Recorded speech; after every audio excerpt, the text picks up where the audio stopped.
I haven't got a very educated position on this or other matters, but I keep coming back to the question, listening to some of your contributors and points. Has anybody got to the point in diplomatic leaders or what they call back channels of telling Trump and his inner circle that they are a complete bunch of twerps and nobody's going to deal with them anymore? Because it gets sillier by the minute. It's international an diplomacy thing, isn't it? International diplomacy doesn't work like that, does it? Yeah, I know that, but really, every day you're coming closer and closer to the point where the emperor is driving down the road with no clothes on. Look, I can't disagree with a lot of what you said in terms of your description of this administration, in that I think even despite having lived through the first Trump administration, I did think that in the second term it might be a bit different. But if anything, it's Trump plus, isn't it? So my view on it is, I don't think we don't need defence. No one's going to attack us. What? No defence? Well, not no defence, obviously, that's just stupidity, but we don't need to be spending money on defence because, look, I'm out here in the real world. I'm actually out here in the real world. I live in the lower poverty, in the lower class, and the people that I hear on this radio talk all of the time, they haven't got a clue what it's like out here. They don't know what it's like living out here. None of them. You're saying basically you spend more money on defence, you're going to hit people like yourself. Basically, yeah, you're going to hurt more of the majority because we need more healthcare. We need more schooling. We need to be spending money on our own country before we're putting other countries as a priority over ours. But are you worried about the security of the country? I hear you, by the way, of course. Like, there's a huge cost. If we want to spend more on defence, there's a massive cost unless we're willing to pay more tax, yeah?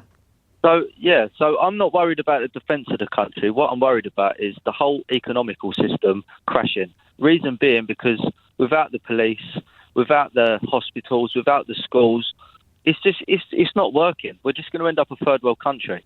I want them to realise that Ukraine is fighting for all of us. Ukraine is on the bloody front line in the wars against democracy. This is not just about them. This is about all of us. And in that context, it's hard to think of a worse ally than Donald Trump, whose respect for the values you've just described seems to be at the very best minimal.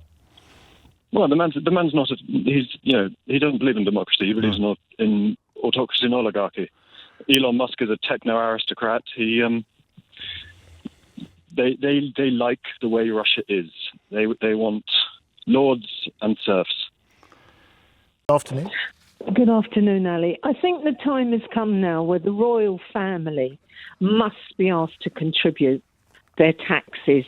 The majority of us have seen the documentary on what they've actually got. We can't keep asking ordinary people to pay more when the NHS is in a crisis, the schools are in a crisis, the homelessness on the streets.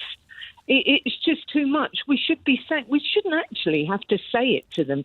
They should come forward and volunteer to give some money into it. It's no good going all around everything, and the elephant in the room is the amount of money they're being paid and what they're contributing. I was listening the other day. Now there's supposed to be something coming up, some sort of statue for the Queen that the taxpayers have got to pay. And then if Trump comes over on a state visit, who's going to be picking up the tab for that when the majority of our young people haven't even got a roof over their head that they can call their own? But Linda, I understand the seductiveness of the argument, and obviously the royal family, you could argue, need to lead the way and actually show true leadership. But I mean, the king, but in the grand scheme of things, in a world of multi-billionaires, is not that rich, actually, anymore. I mean, he's rich, according to our standards, very rich. But he's not as rich as Rishi Sunak, for example. I mean, it's not going to make a blind bit of difference, right, whether the king stumps up cash or not, when the defence budget is going to have to grow by billions. I mean, it's an indication, Linda, but it's not going to solve it, is it? No, it's not going to solve it, but it would make people more willing to pay some money if they come forward with the life that they lead and everything else. Good luck to them. I couldn't care.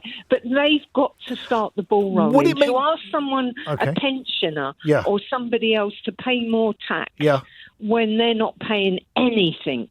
Would it make it more palatable, do you think, Linda, to people if the royal family put their hand in their pocket? Do you think it'd make it more palatable for the rest of us? Yes, I do, because, we all know we've got to pay something. Of course. But the elephant in the room is they're paying nothing. I understand. But getting all the best for it. Let's start there. Well, I think it's an interesting proposition, and I think times have changed, and we are apparently facing a crisis here. So it's an interesting suggestion. Yes, good morning to you. Good morning. I was saying, me and my wife have been now going for about 20 years to Nudist Beach in Studland Bay, which is in Dorset. We were originally from Kent. Just quickly, we're not deviants or anything like that. I'm a working man. I'm, accountant and things. My wife is here. Which wants to say? Hi, just quickly. This is Cynthia, his husband. I've been going now 20 years with him, and actually we were in Iain in the past of Studland Bay and in Kent. Been to the ones in Kent as well. Sorry about that. Yes, my wife is now in Devon. He went with us to one of the beaches. More than that. What is happening? I mean, could you put the phone a bit closer? I'm struggling to hear you slightly, Clive, so put the phone next to your mouth. I was just saying, my wife took over there. She's quite... is what we do you want to pass me over to your wife then, Clive? I will try. The reception is good, what she's saying, but I can repeat things what she's saying. What's your wife's name? Cynthia. Okay. It's Clive and Cynthia, nice. How long have you been going nude for, Cynthia? Okay, well, I mean, we've been been going for 20 years, but I want to hear from Cynthia. Sorry, here we go. Can you hear it? This is a reception, I would think. Okay. Hi, just quickly, been to the ones in Kent as well. Sorry about that. But we have a really nice time and free-thinking people. Yes, well, we've been going now with Cynthia for about 20 years, what do you say? Hi, just quickly, this is Cynthia, his husband. I've been going now 20 years with him, and actually we were in Iain in the past of Studland Bay and in Kent, you think. Yes, okay. Can I, and I'm not being rude here, Clive. Yes. Are you doing a voice for Cynthia, or is Cynthia real? No. Can you both speak at the same time? I think it's just because of the signal. Don't worry. But I'd quite like you both to speak at the same time, if possible. I don't mind talking for her, but the thing is, like you said, she's a bit nervous. That's fine, but if Cynthia's standing next to you, then why can't you both speak at the same time? Do you want to talk at the same time, or will we be interfering with LBC signal? What do you reckon? No, it'll be absolutely fine. I've checked. But how is she telling you this? Can you ask her? I'd like to hear Cynthia's voice. Okay, bear with 2 seconds. What did you think? I think Clive's saying to the last beach when we went to. Would you say it was any good? Yes, it was really, really nice, and I liked it, but I preferred it when I was with Kent. Because the thing is, when I was in Kent, Iain Dale was so nice with us. He's such a nice man, Iain Dale. Okay, that's enough, thank you. Cynthia's voice has changed dramatically. Well, it's because I think she's either starstruck or she's very nervous again. She does get this sometimes. She had a infatuation with Iain Dale. He's probably not on the other side of the bench, if you know what I mean. She had a what? And she has a fascination or starstruck. Oh, with Iain Dale. He's probably on the wrong side of the place. Well, he's married. He's married, I'm afraid. You have to let Cynthia down gently. Thank you, Clive. Thank you, Cynthia. Wow, it's an interesting morning, isn't it? Might be a full moon. Good morning, Matthew. Once again, I think you're picking on the little man. We see Thames Water pump all their sewage into our rivers while paying their shareholders absolute millions of pounds. We see the billions, actually, Kevin. Billions. We see the gas and electricity companies making absolute fortunes. We see the managing director, the boss of Tesco, is getting a £10 million pay deal. And Matthew, are you really worried? Are you really worried about somebody stealing 2 bottles of wine? But the point of the matter is that because Tesco's and these other companies are making such big profits, means they're charging me too much for it in the first place. Okay, Kevin, all I can say is the bloke that nicked the wine, he did it from a corner shop. Okay, that's different, yeah. You make a powerful case. You make a powerful case, and my argument back is not anywhere near as emotive. It's simply saying two wrongs don't make a right. Yes, the people you outlined are robbing us. They are robbing us. They are robbing us. But does that justify the little person, the little man or woman in the street responding by thieving as well? And I'm. No, but Matthew, if you're going to start with thieving, you start from the top. Yeah, I get you. You start from the top. I mean, you even mentioned a few months ago about the royal family charging the NHS to park ambulances on their land. Now, if you're going to sort out corruption and thieving and robbery, we've got to start from the top. You can't start from the bottom, from somebody nicking some nappies out of a supermarket when you've got the managing director of that supermarket getting £10 million. The reason why he's getting £10 million is because he's charging you and me too much for his products in the first place. Or he's not paying his staff enough. Or the suppliers, if it's milk. Or the suppliers, or the farmers. Oh, Kevin, you've done a really good job here. One, you've got me to admit that I'm guilty of thieving to someone. Oh, no, that was Steve, wasn't it? That we've all taken something from the pub.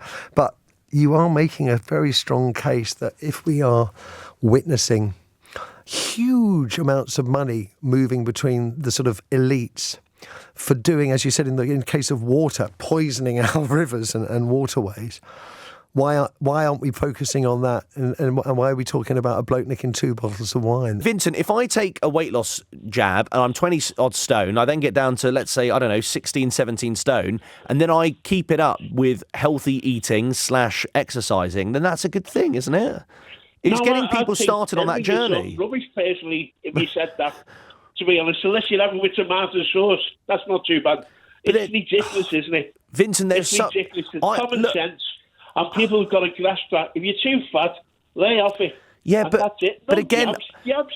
NHS saying about jabs. Vincent, no, hold on, Vincent. It'll be Vincent, very dangerous. Vincent, the problem is with some people. I agree. If you sort of shame them, then that can be a good way for them to lose weight. But for others, if you say, "Oh, lay off the apple pie," then they're not going to. So it's clearly not working. We've got a population. We've got a population that's obese, Vincent. So we have to help people. The thing is, Henry, we're missing the point here. NHS is saying take jabs. They really don't know what's going on, do they? But they do, because they've looked into it. The NHS wouldn't just say, go for your life. How have they looked into it, Henry? Well, because they've done studies into it. Well, which studies have they done? Well, I'm sure they're publicly available online, but they can't.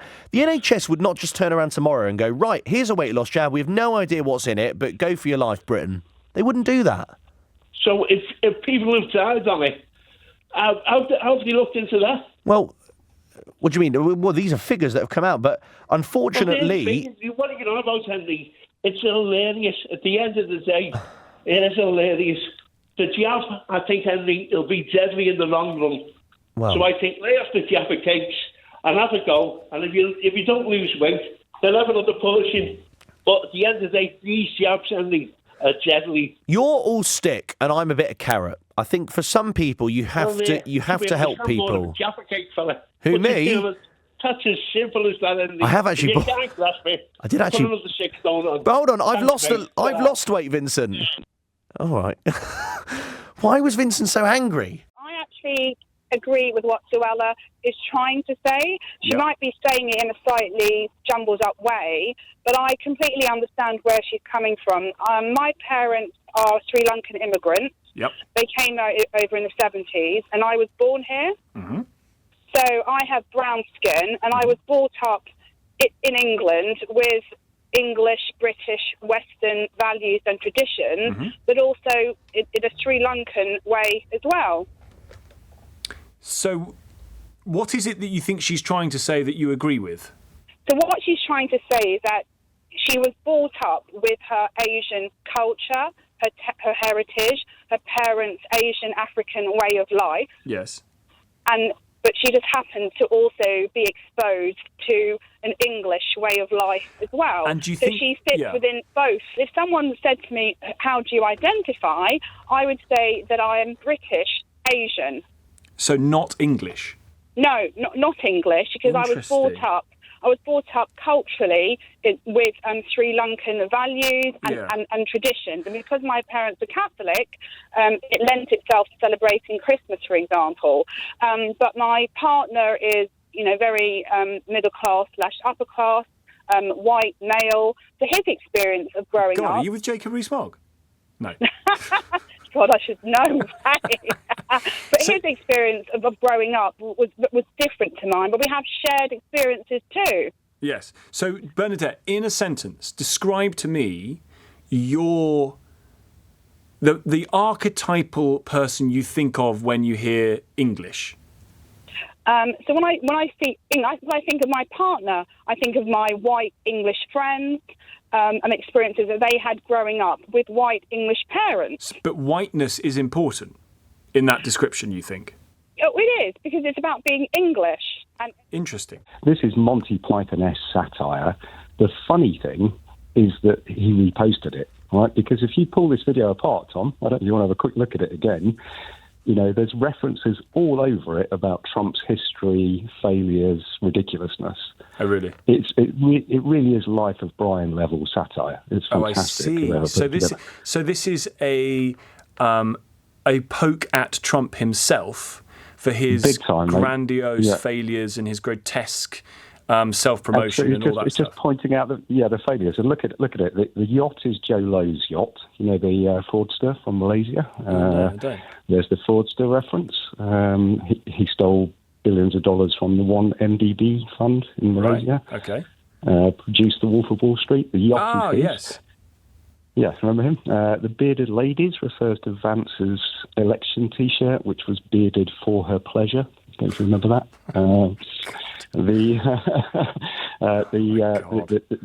The Gaza One Hotel looks exactly like the Trump Taj Mahal, the billion-dollar bankruptcy in Atlantic City. Wow, Lee, you have really pulled this apart. No, four of us just had a go at it today, and we just went, well, hang on, that building is a Damak building in Dubai, right? Damak is the main competitor to the builder that's building the Trump Towers in Saudi Arabia. Wow, Lee, this is I doff my cap to you, my friend. That is serious work that's done on it.